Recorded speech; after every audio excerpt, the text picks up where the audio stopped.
Good morning. It's good to be back with you. It's been a couple years. There's so much that we need to update you on in terms of missions. And we were walking in this morning, and somebody reminded us of a project that you all did 25 years ago. So here's an update for some of you that have been here 25 years. You remember the radio, solar-powered FM radio stations? Your church sponsored 2 of them. Well, now the country of Mali, where we were working at that time, 2/3 of that country is controlled by ISIS and Al-Qaeda. Most of the Western personnel have left, and it's extremely dangerous. But God works in hostile environments, and the church is growing. You go to Mali, the churches are full. In fact, the churches we build are too small. They're building bigger ones.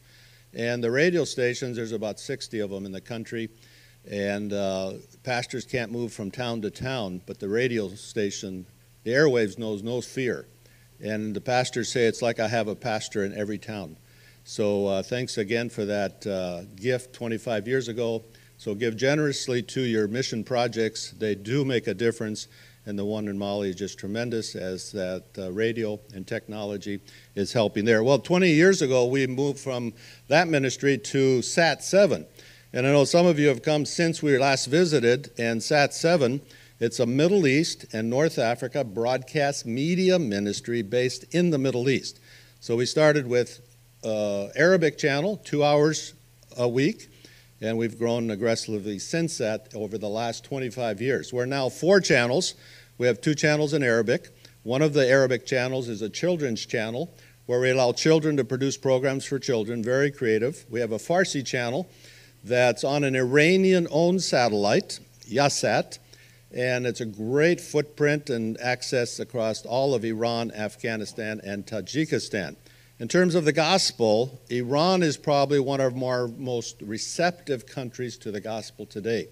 Now, I know you don't hear that in secular news, but keep praying. God is doing a great work. And then we're on the government-regulated satellite of Turkey, Turksat, and that's a great opportunity as well. So we used to think of ourselves as broadcast satellite television, but our world has changed. When SAT-7 started, there wasn't even Facebook. And today, we're talking about social media, we're talking about digital, we're talking about streaming. There are no boundaries anymore in our world. The geographical limitations are removed, and we can literally make the gospel available to everybody in the Middle East and North Africa. So we were recently in Turkey. You heard about the earthquakes. Tonight I'll give you an update on the earthquakes and how the church, capital C, has responded. We'll leave that for tonight. We want to get to the pastor's sermon this morning. And we were recently at our global partnership meeting. We had 170 global partners together in southern Turkey. And the conference was over. We had stayed over for just a couple extra days. Some of the staff had stayed over. There were some sub-meetings. And on that Saturday night, we were having dinner together, about a dozen of us, representing about 6 different countries of the Middle East. It was just a great time. The waiter, probably a 50-year-old, came up and handed the CEO, Rita Al-Munayir, handed her a piece of paper. So she opened the paper, and it says, "You are good people. I watch your channel."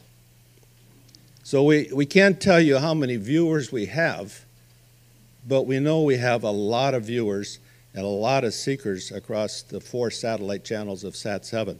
We also have a new app that we launched, and partly because of COVID, we launched SAT-7 Plus. It's an app in the App Store. All of our content on the satellite channels are streaming live off the Egyptian satellite, the Iranian-owned satellite, the Turkish channel. And this is a great conversational starter. Just give it to an Arabic speaker. They scan it, and they're hearing in their heart language. And these are on the counter in the back. You can pick these up. And this gives us global access across the globe. We were in Nashville and had a weekend with some of our ministry partners. And at the Grand Hyatt in Nashville, a new hotel, 20 stories tall, all of our staff serving us were Egyptians. They were so excited because they had all grown up on SAT-7 Kids in the Middle East, but had never met somebody from SAT-7. And in Nashville, they wanted to take selfies, they wanted to take pictures, they were so excited. And the chef for the whole hotel had watched SAT-7 in Beirut before he came to the States. So we see the reach of SAT-7 wherever we travel. We were just in Orlando for the National Religious Broadcasters Convention at the big Marriott hotel there, and a lot of the restaurants, Moroccans. And so we pulled out our cards and showed them, and they were so excited they could hear it in their heart language. So a great means of the gospel to distribute content. We're now heavily invested in digital. Beyond the app, we're reimagining and re-pioneering how to use social media. We have a church for Iran that is a children's church, children's discipleship, and because of the limitations and sometimes we can't use the satellite or social media, we release it on Facebook for the children. Now what's amazing, if you do quality children's programming, guess who's watching? Mothers and grandmothers, and we can reach the family. We have also launched a church for Afghanistan, and we're doing that in Dari. The Dari women of Afghanistan want their content released in Instagram. And so when the government closes the social media, we switch to satellite. Sat7 Pars. But then when they open the social media, we go back to social media. And then we've, of everything we're doing in COVID, two things stand out. One is we're really intentional on audience relations. We want to have real conversations with our audience. And so we have teams across the Arabic channels, the Arabic Facebook, Arabic YouTube, Arabic Instagram, but also the Farsi channel and the social media, the Turkish channel. Very intentional and doing a lot in social media and audience relations for all of our channels, trying to really be significant in coming across and having real conversations. And it's amazing how people can connect nowadays through social media, WhatsApp, and we can have these conversations. The other thing is we've heavily invested in digital and what that means. We're not using AI yet, but we're looking at it. We're looking at all the platforms.